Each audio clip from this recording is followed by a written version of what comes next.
वाल्मीकि यानी भंगी के घर में जन्म है और वो संत आवे तो बात बढ़ सके।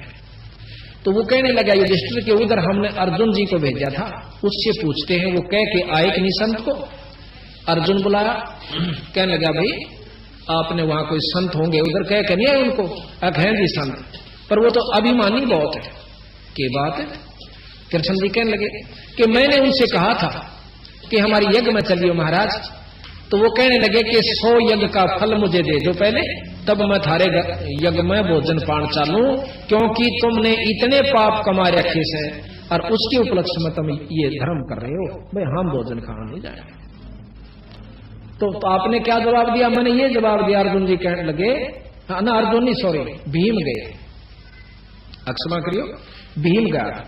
तो भीम ने से कहा, तो उन्होंने बोला जी वो तो कहने लगा कि 100 यज्ञ का फल दे मैं जब चालू। मैंने कहा कि मारी तो प्रथम यज्ञ, और देख लियो थारी इच्छा होता आ जाओ, आपने तो उल्टी आंट लगा दी। तो कृष्ण जी कहने लगे संतों को ऐसे नहीं कहा करते, और या मेरे को बताना चाहिए था अपना आकर के कि कोई संत ऐसे बोला, मैं समाधान बताऊं। वो अजीब के बना, मेरे साथ चलो। खुद भगवान कृष्ण नंगे पैरा और 500 पांडु राजा 6 के 6 चले जाते हैं, और जाकर के उस समय क्या हुआ, वो सुपथ सुदर्शन कौन था थोड़ा सा विवरण दूंगा। वो सुपथ जो था वो सुदर्शन बंगी जाति में छोटी जाति में, वैसे संत तो हम तो नहीं मानते जात को, पर जो फीत लाग गई वह कहनी पड़े। वाल्मीकि महर्षि भी हो गए पर भी वाल्मीकि कहना नहीं छोड़ा उसका। तो वो कबीर साहब के शिष्य थे। अब प्रश्न उठेगा कि कबीर साहब और द्वापर में करुणा में नाम से आए थे कबीर साहब, वो उनके शिष्य थे और पूर्ण ब्रह्म परमात्मा सतपुरुष के उपासक थे। अब जैसे हम जिसके उपासक हैं उतना लाभ लेते हैं, जैसे डीसी से मेल हो रहा है तो डीसी ताई का लाभ मिल रहा है हमें, मुख्यमंत्री से मेल है तो मुख्यमंत्री ताई का हम लाभ ले रहे हैं, इसमें कोई शक नहीं, लाभ जरूर ले रहे हैं। और जिसका प्रधानमंत्री तो मेल हो रहा है सब वो न्याराय संत, वो सिफारसी न्याराय पाओगा। तो इस प्रकार वो पूर्ण ब्रह्म परमात्मा, जैसे आपको व्याख्या करी थी, ब्रह्म से ऊपर परब्रह्म और परब्रह्म से ऊपर पूर्ण ब्रह्म, उस पूर्ण ब्रह्म के उपासक कबीर साहब और अवतार कबीर साहब थे। कबीर साहब यानी करुणा में से नाम ले रखा था सुपथ सुदर्शन ने। उस दिन जिस दिन कृष्ण भगवान और 500 वो पांडव उनको बुलाने के आमंत्रित करने के लिए जाते हैं, तो कबीर साहब ने अपनी शक्ति से उस सुपथ सुदर्शन को कहीं दूर भेज दिया किसी कामवश, और वहां उसका रूप बनाकर खुद बंदी छोड़ बैठ जाते हैं। भगवान कृष्ण जाते हैं, जाके लंबी दंडौत करते हैं जैसे हम करते हैं आस्तीन ग्रंथ साहब के सामने और संतों को। इस प्रकार 5वां ने जब कृष्ण भगवान ने दंडौत करी तो 5वां ने उनने भी करनी पड़ी। तो उठ कर कहते हैं, सुदर्शन जी कहने लगे कि कैसे आए त्रिलोकीनाथ इस गरीब की कुटिया पर। तो भगवान कृष्ण बहुत सात्विक और सतोगुणी प्रधान है, कहने लगे महाराज आपकी महिमा ने कौन जान सकता है, हम आपको आमंत्रित करने आए हैं कि हमारी यज्ञ में चलिए। तो भगवान कबीर साहब कहते हैं, सुदर्शन कहते हैं कि भगवान कृष्ण बात ऐसे है कि ये भगत जी आया था 4-5 दिन हो जब भीम का नहीं, क्यों भीम का नारा पछाण में आवे। अग इसको मैंने कही थी कि भी मैं यज्ञ में जब चालूंगा मैंने 100 यज्ञ का फल दे दो। कि भगवान कृष्ण तो सारी दाना थे, ने बोले महाराज आप ही की वाणी है, क्योंकि जो कबीर साहब ने शास्त्र ईब लिखे हैं ये चारों युगा में लिखा है जो के तो आपकी वाणी है कि संत मिलन तू चालिए तज माया अभिमान, और जो पग आगे धरे ओ हे यज्ञ समान।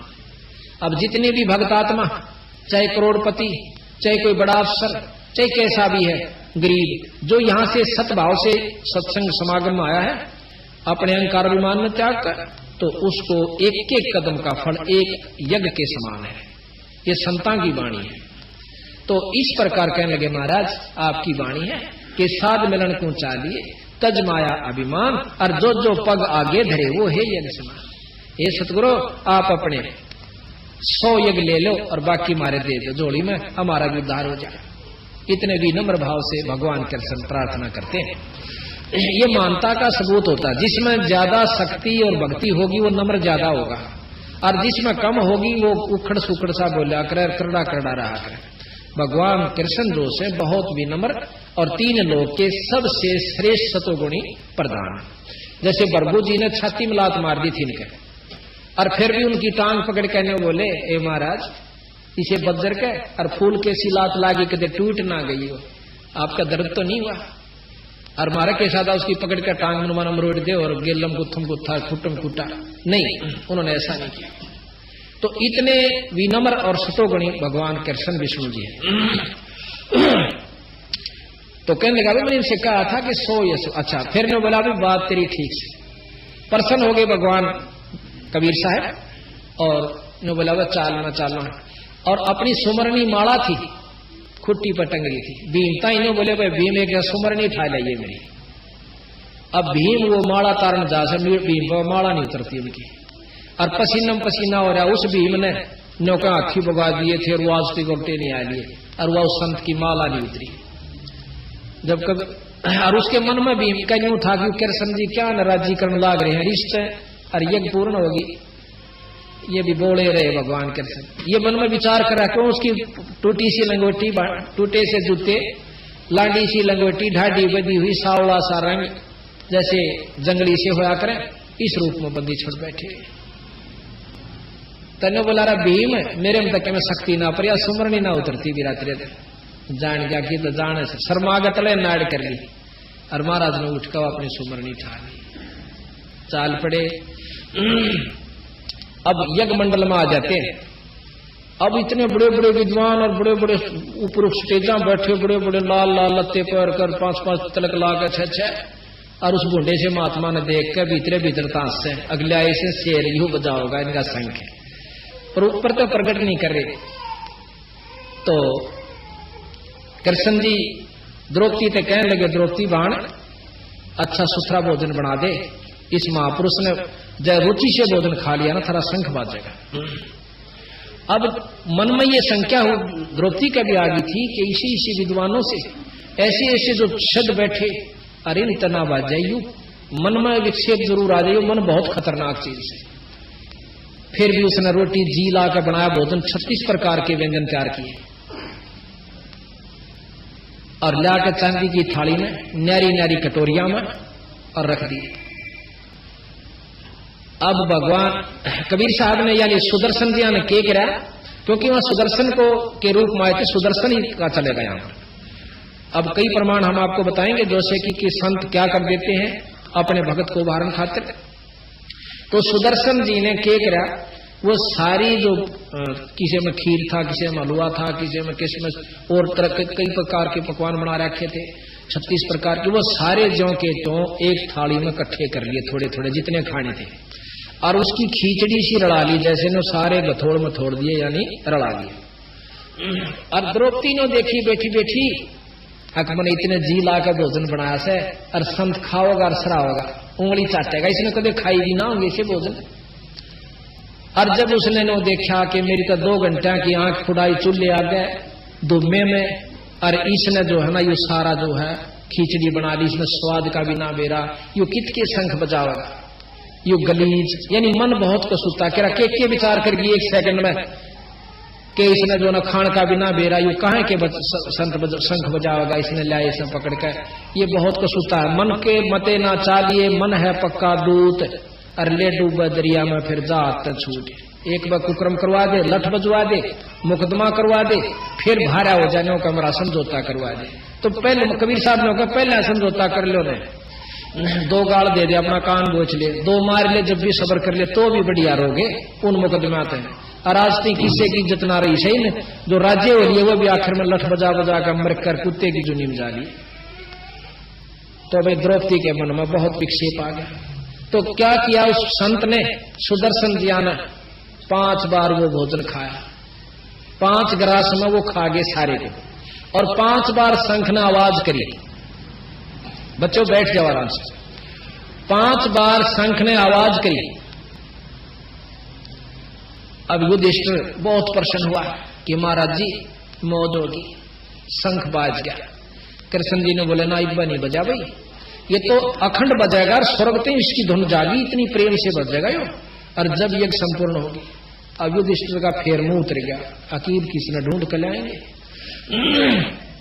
भगवान कृष्ण कहने लगे कि ना और कुछ नहीं ढूंढना, इस संत के बराबर 3 लोक में कोई शक्ति नहीं।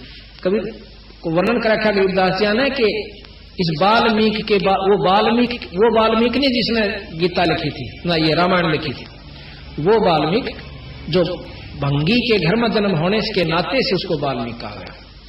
सुदर्शन भी कहा, सुपच भी कहा, सुदर्शन नाम था वैसे सुपच भी कहते। बोले इस वाल्मीकि के बालसम, इस सुदर्शन के बालसम ना ही 3 लोक, ये इतनी शक्ति का संत है।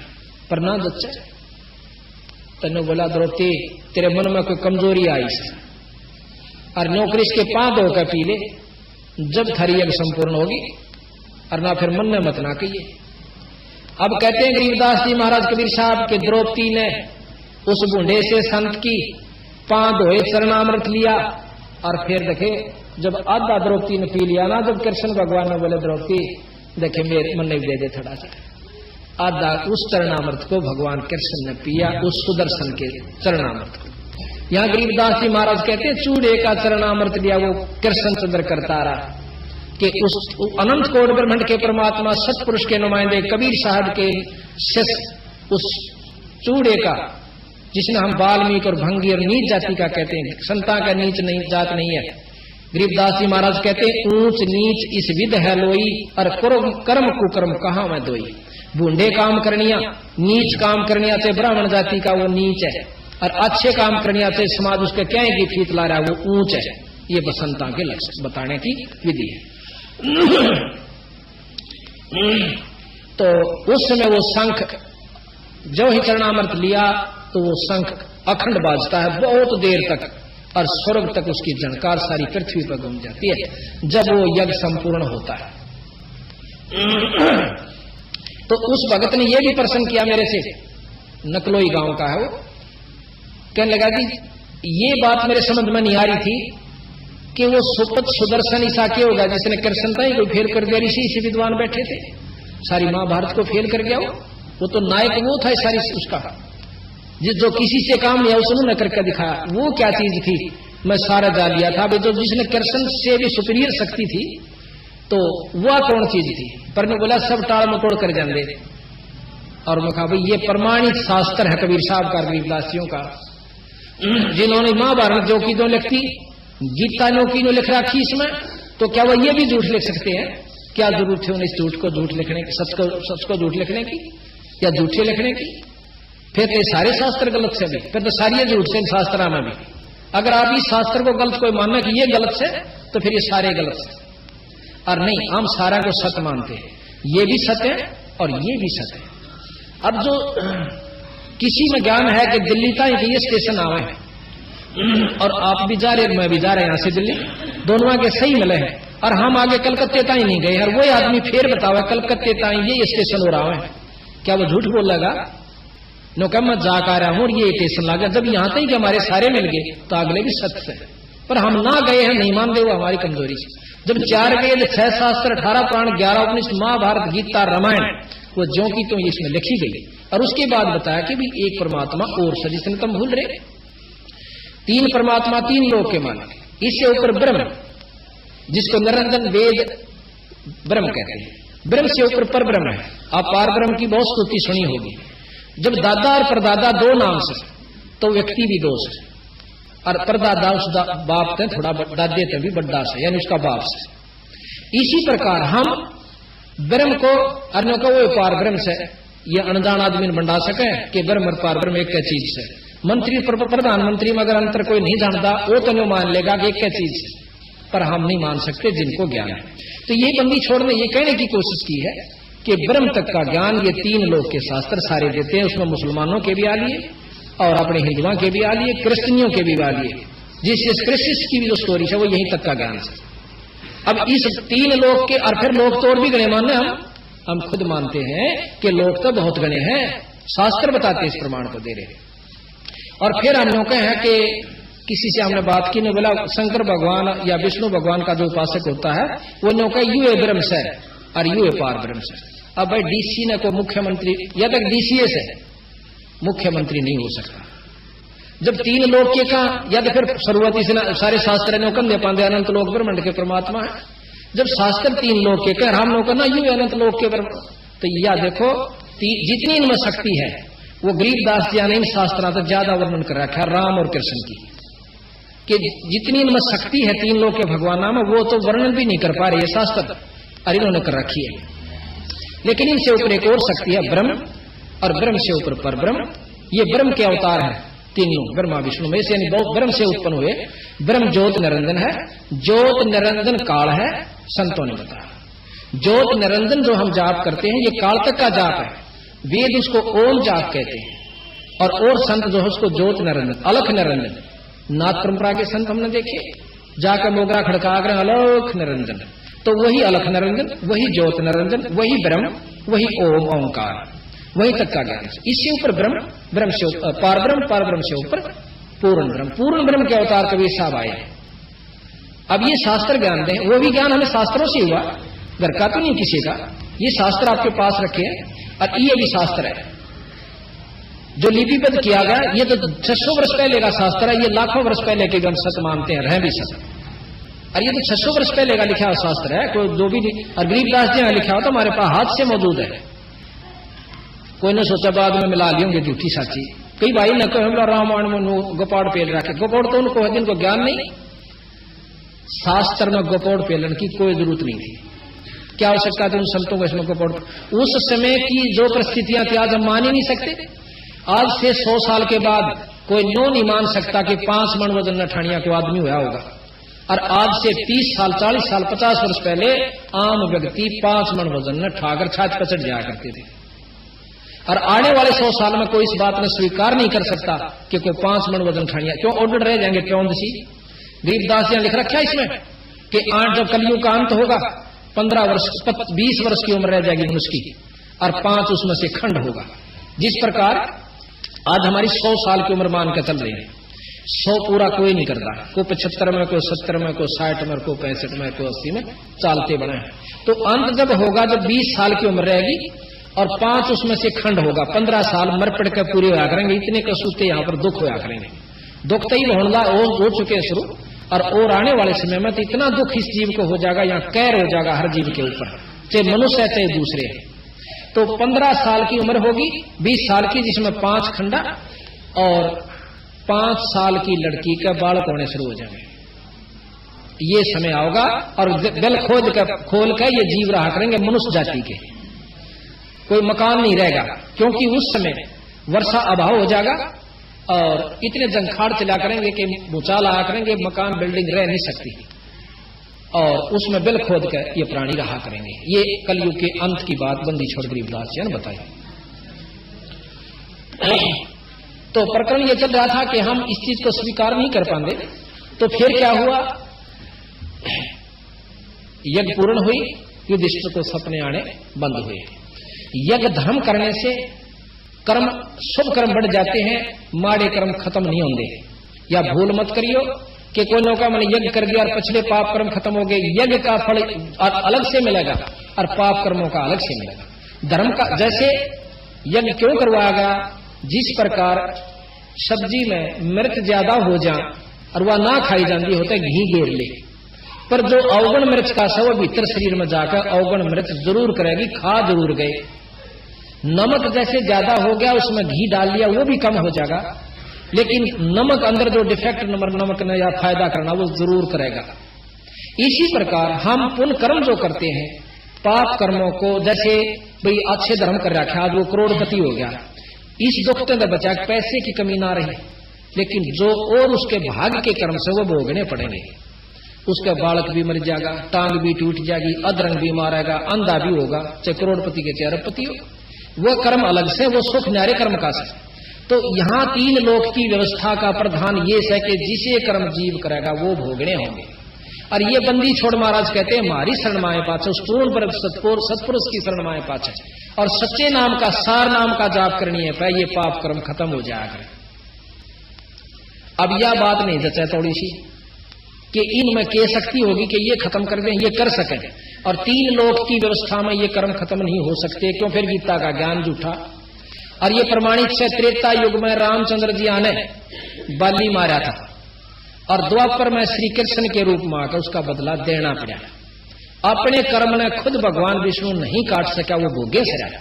तो इनकी उपासना से आप अपने कर्म कटवाण की दबाट देखियो मत। ये कबीर साहब कहते, मैं नहीं कहता ना, ये गरीबदास जी कहते। हाँ, इनकी उपासना सुख जरूर मिलेगा, जैसे मार्गदर्शन गीता जी में किया, वेदों में कर रखा। इसके अनुसरण अगर आप करोगे तो आप इस 3 लोक में सुखी हो सकते हो, पर जन्म मरण की बीमारी तो फिर भी नहीं बच सकते। ये कबीर साहब।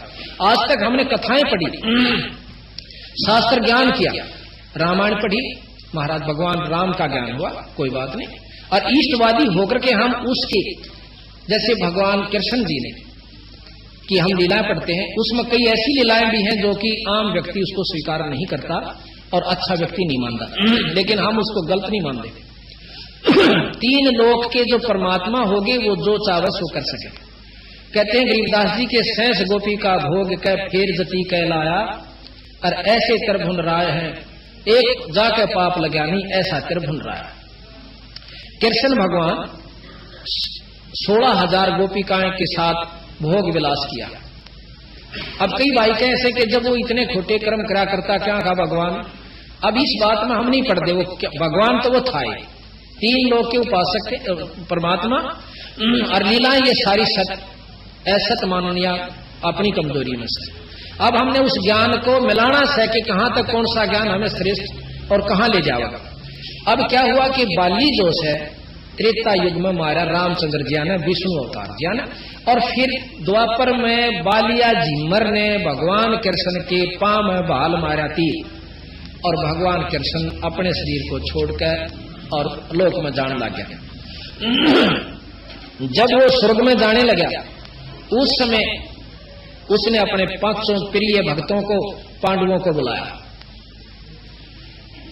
सबने कहा कि महाराज ये क्या हो गया, जुल्म हो गया, किसने मार दिया, ला उसको अभी खत्म कर देते।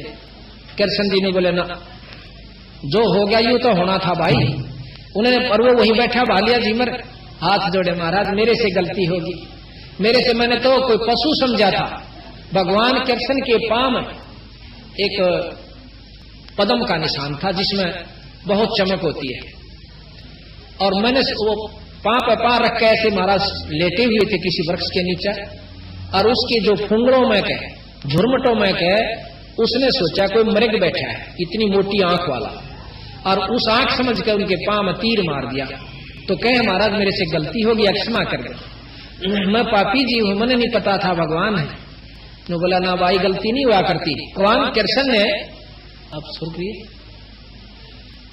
भगवान कृष्ण ने उसे बताया कि ना भाई, तेरा मेरा पिछला हिसाब किताब था, मैं रामचंद्र था, और मैंने आप अपने स्वार्थ वश लाओ, परमार्थ वश लाओ, कुछ भी बात बनाकर मैंने आपका वध किया था। आपने पूछा था कि मेरा बदला कब दोगे, क्योंकि 3 लोक के अंदर अदला बदला जरूर है। तो मैंने कहा था कि भाई त्रेता युग में, द्वापर युग में दूंगा। तो मैं अपना आज बदला दे चुका हूं, और कोई तेरी गलती नहीं। अब युधिष्ठिर भी वहां सुन रहे थे, और अर्जुन भी वहीं खड़ा था, सारे खड़े थे। फिर वो बालिया झिमर चला जाता है, बालिया झिमर चला जाता है। फिर कृष्ण भगवान कहने लगे भी 500 मेरी बात ध्यान से सुनो। 500 पांडवों से कहने लगे, क्या अर्ज है महाराज कि तुम 500 भाई हिमालय में जाकर तप करो, 500 जने जाकर हिमालय में तप करो, और अपने शरीर को वहां खत्म कर दो, गाड़ दो, गड़ा दो। अब अर्जुन प्रश्न करता, युधिष्ठिर नहीं बोलता। न बोले महाराज के कारण हो गया, हम अपने शरीर को हिमालय में क्यों गड़ाए, के कारण से? तो वहां कहते हैं भाई सत्संग में बात नहीं करें, कोई ध्यान से सुनो, जितनी देर सुनो, और आप नहीं अच्छी लगती तो आराम करो जाकर के, या नहीं बोलना किसी ने। तो युधिष्ठिर जी कहने लगे, अर्जुन प्रश्न करता कि महाराज हम हिमालय में क्यों गड़े जाकर, हमें कोई कारण बताओ कि आपने जो महाभारत में पाप कर्म किए हैं वो आपके समाप्त नहीं हुए। अपने शरीर को कष्ट दे करके वहां गाड़ दीजिए और आपके ये पाप कर्म कम हो जाए। अब वहां कबीर साहब कहते हैं कि अर्जुन ने हाथ जोड़कर कहा कि भगवान, आपने गीता में सबसे पहला यही कहा था कि आपके ऊपर कोई का पाप कर्म लागू नहीं होंगे, और ये हमने फिर आप यज्ञ करी, उस समय भी आपने कहा था यज्ञ कर दो आपके पाप कर्म खत्म हो जाएंगे। 2 बार यज्ञ करी और तीसरी बार आप फिर कहते हो कि वहां पाप कर्म गड़ जाओ सारे और तब करो आप खत्म हो जाएंगे। कहते भगवान आपकी लीला हमें समझ में नहीं आई। कोई बात नहीं, समझ में ना आई आप ये काम करो। अब ज्यादा बोलने की हिम्मत नहीं होती क्योंकि बहुत विद्वान थे, भगवान अपने सौलोक को चला जाते हैं। अब कबीर साहब कहते हैं यहां तक के तो ज्ञान शास्त्र देते हैं, अब आगे का मैं बताऊं। 500 पांडव हिमालय में गड़ जाते हैं। युधिष्ठिर जो है केवल उनका पंजा गड़ता है, वो सह शरीर अपने पिता के पास चले जाते हैं। ये 5 कौन थे? युधिष्ठिर धर्मराय का लड़का था, जो लेखा जोखा करता धर्मराज, उसका पुत्र था। यहां नाटक करने के लिए आए थे। जिस प्रकार एक फिल्म के अंदर करोड़पति का लड़का एक रिक्शा चलाता है और रिक्शा में सही रोल कर रहा है, कति रिक्शा कूलर का और गरीबी का, और भाई जिस ढंग से वो रहता है एक भिखारी का कर रहा है, वो सही रोल कर रहा है। वो ना तो भिखारी है उस पिक्चर में, पर पिक्चर देखनी है वो बिल्कुल सत्य लग रहा है। आनंदित भी हो रहे हैं, दुखी भी हो रहे हैं उसके दुखों में। तो ये इसी प्रकार वहां से ये 5 महाशक्तियां आई थी अर्जुन जी के साथ, कृष्ण जी के साथ। युधिष्ठिर धर्मराज का लड़का और भीम पवन देव का लड़का और अर्जुन इंद्र जी का लड़का, और ये जो 2 थे नकुल और सहदेव, ये अश्वनी देव के लड़के थे। ये चारों के चारों तो नरक में डाल दिए, कबीर साहब बताते हैं युधिष्ठिर को छोड़ के। युधिष्ठिर अपने पिता के लोक में चला जाता है, धर्मराज के लोक में। अब वहां जाके कहता है कि मेरे भाई कहां है, क्योंकि ये ममता जोसेफ बहुत देर तक, अब एक सफर में भी हम काफी देर रहना, एक स्कूल में जो 2 साल 4 साल 10 साल इकट्ठे पढ़ने, जब वो न्यारे चले जाते हैं तो कभी ममता जरूर उमड़ेगी कि एक बार फेट काम जिनका अच्छा सुख रहा है मिल के आओ। तो इसी प्रकार भगवान युधिष्ठिर जी कहने लगे कि अपने पिताजी से कि वो मेरे भाई कहां है। युधिष्ठिर जी के पिता धर्मराज कहने लगे कि कोई किसी का भाई नहीं था, वहां तो एक खेल अपना खेल का है तुम, और वहां कोई किसी का भाई नहीं, तू तो मेरा पुत्र है और ये तेरा लोक है, ये तेरा राज, यहाँ रहे। उसमें इतनी ममता होगी कि नहीं बोला मैं उनके दर्शन जरूर करूंगा, जो मेरे साथ 100 साल रहे, कितने दिन रहे, और मेरे रह नहीं सकता, मैं पागल होने जा रहा हूं। तो धर्मराज ने बताना पड़ा कि वे चारों नरक में पड़े हुए। कहने लगा नरक में क्यों गए? कि उन्होंने एक महाभारत किया था, युद्ध किया था, उसका पाप कर्म वो भोग रहे। अब युधिष्ठिर जी कहने लगे उनका कोई समाधान हो सकता है? हो सकता है। आप अपने पुण्य उनको दो, वो कुछ समय के लिए उन पुण्यों को भोगने के लिए बाहर आ सकते हैं, पर कर्म फिर भी भोगने पड़ेंगे, पाप भी। आप अपने पुण्य दे सकते हो और उनको बाहर निकलवा सकते हो कुछ समय के लिए, जितना वो पुण्य दोगे, उनके बाद फिर उन्होंने वो कर्म फिर भोगने पड़ेंगे। ने बोला जी एक बार बाहर कटवा दो। ने बोला जा भाई तेरे पुण्य जाएंगे इसमें, अग जान दो, कि ममता बहुत बुरी चीज होती है। वहां जाकर के अपना संकल्प कर देते हैं कि मेरे पुण्य इन चारों भाइयों को, चारों को संकल्प करता हूं और ये नरक से बाहर आ जाए। वो चारों फिर नरक से बाहर आए। जब बाहर आ लिए, जब उनके पांव पकड़कर रोए हैं युधिष्ठिर जी, मैं ठीक नाट गया था उस महाभारत में, युधिष्ठिर लड़ते परंतु मेरी एक नहीं बसाई। ये कबीर साहब कहे मैं अपनी तरफ से नहीं करता, गरीबदास यहाँ शास्त्र प्रमाण देता। तो यहां बंदी छोड़ गरीबदास जी महाराज कहते हैं कि इस महाभारत को आप 100 बार पढ़ लो और 1,00,000 बार पढ़ो, ज्ञान हो सके कि क्या काम उस दौरान हुआ और कौन सा करने का था और कौन सा ना करने का। आज गीता जी की कसम खाकर और कोर्ट में कई सालों तक और हाथ दिया जाता है कि मैं गीता जी की कसम खाता हूं। क्यों? हमारा श्रेष्ठतम, हिंदुओं का श्रेष्ठतम ये ग्रंथ है, और जो गीता जी की कसम खा ले वो नरक में जा सके। अब दोनों तरफ से गीता जी पर हाथ दिए जाते हैं, जो जुल्मी है वो भी डरे, मुर्जम भी, और जो दूसरा भी डरे, गवाह भी डरे। जो कहूंगा साच के सिवा कुछ नहीं कहूंगा, और फिर जो फैसला हो से वो फिर एक तो झूठा होएगा जब दोनों कसम खावे। तो भाव ये से कहने का हमारा कि यहां जो सबसे श्रेष्ठ ज्ञान गीता जी का, अब इसको लीजिए गीता जी के ज्ञान तक अंतःकरण साफ हो सके, संतों के सत्संग सुनने से अंतःकरण साफ होगा, पर कर्म जन्म मरण फिर भी नहीं मिटेगा। समार दिया खूब का, उस अच्छी तरह तैयार कर दिया, पर बीज ना बोया। अब बीज के ऊपर रोला होगा सारी बात। अब कोई कहे कि हम बीज बोते हैं, राम जपते हैं, कोई कहे कृष्ण जपते हैं, कोई कहे अल्लाह जपते हैं, हम खुदा जपते हैं, कोई ज्योत निरंजन जपते हैं, कोई ओम जपते हैं। अब ये बीज है, ये नाम अब बीज है।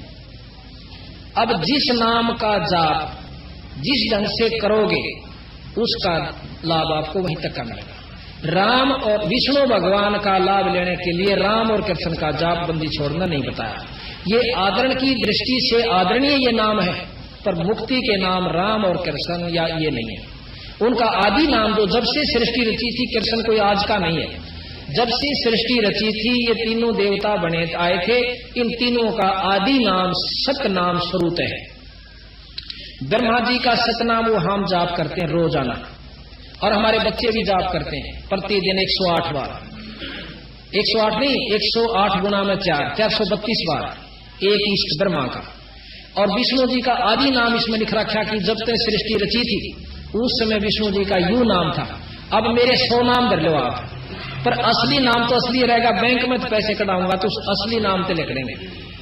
और कितनी स्तुति करें जाओ मेरी, या मैं भी करें जाऊं अपने नाम की प्रधानता, पर नाम असली एक कैसे सतनाम बोल रहे हैं उसमें, वो सतनाम को आवाज है। विष्णु भगवान का भी सतनाम एक है जो इसमें लिख रखा है कबीर साहब और गरीबदास, और शंकर भगवान जी का भी सतनाम है। जब से ये आए थे जिस नाम के ये वश है, ये लाभ देते हैं। वश क्या चीज होती है कि एक मंत्र होता है, आम नाम तो नहीं लाभ मिलता। जैसे एक मंत्र होता है कि सांप को यहां बैठा गारडू बुला सकता उस मंत्र के पढ़ देने से, और से उस नाग की कितनी स्तुति कर ले सांप की, तू कोबरा से, तू फणधारी से, तेरी मोटी मोटी आंख से, तू लंबी पूछ डाला से, कितने गीत गा लो वो सांप नहीं आवेगा। और वो मंत्र बोल दो कति स्तुति ना करो, वो वश है उसके, वो टुड़क टुड़क वहीं आ जाएगा। इसका प्रमाण है